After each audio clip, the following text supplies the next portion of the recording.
Hey YouTube, this is SSJ Easter Bunny with an updated profile of my Counter Watts deck for the March 2014 format and the new OCG rules. And here's basically how it works. I use the Watts and the Thunder types to accumulate card advantage and thin out my deck, and then the Counter Traps and Watt Giraffe to stun the opponent's plays and break up their momentum. Some of you are familiar with previous iterations of the deck, and I'll point out some changes that you may notice as we go. But let's get started, and we have 3 Watt Cobra, which is pretty standard for any Watt deck. It's just a free card advantage for days. +1, +2, +3 if I can keep it out that long. Great card. 3 Thunder Seahorse as well. Again, quick, easy card advantage. I'll pitch the first one to grab the next 2, and then from there I could toolbox the deck if I want direct attackers, or if I want to go for 2 copies of Mahunder for some Xyz plays. 3 Watt Giraffe. It's a direct attacker, and it stuns all of the opponent's effects until the end of the end phase, so I can go to main phase 2 and do Xyz summons or other card effects, and the opponent can't respond. If I have other attackers, then I can attack the opponent's monsters, and I won't trigger anything that would be flipped face up or sent to the graveyard or what have you. 3 Mahunder. It's great for some Xyz summons when I need them, searchable by Seahorse, and I added the 3rd copy, so it's a more consistent target, and so I can make those Xyz plays that much more frequently. Watt Pheasant, basically serving as a direct attacker that Cobra can search for without interfering with Seahorse's targets. Its own effect is pretty good too. It gets rid of Xyz materials. Not usually game breaking, but it comes in handy. It throws the opponent off.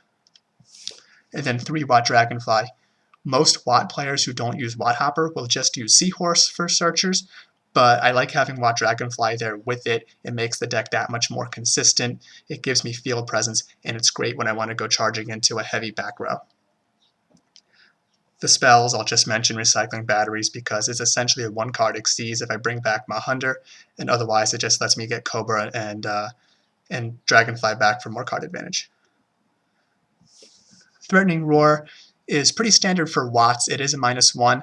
Basically, it serves to let my direct attackers get more attacks, which means more damage for the opponent, and in Cobra's case, it means that I can get more card advantage, which will then pay for Threatening Roar anyway. And then this last row of traps is mostly my counter traps, starting with Divine Wrath, which is the best trap in the deck. The discard cost is super easy to pay with all the cards I just mentioned, and it's just such a versatile card. It negates and destroys any monster effect on the field, in the hand, the graveyard, the banished pile. It's really hard for the opponent to get around Divine Wrath. And the same actually goes for Xyz block. It's the same effect, just a different cost.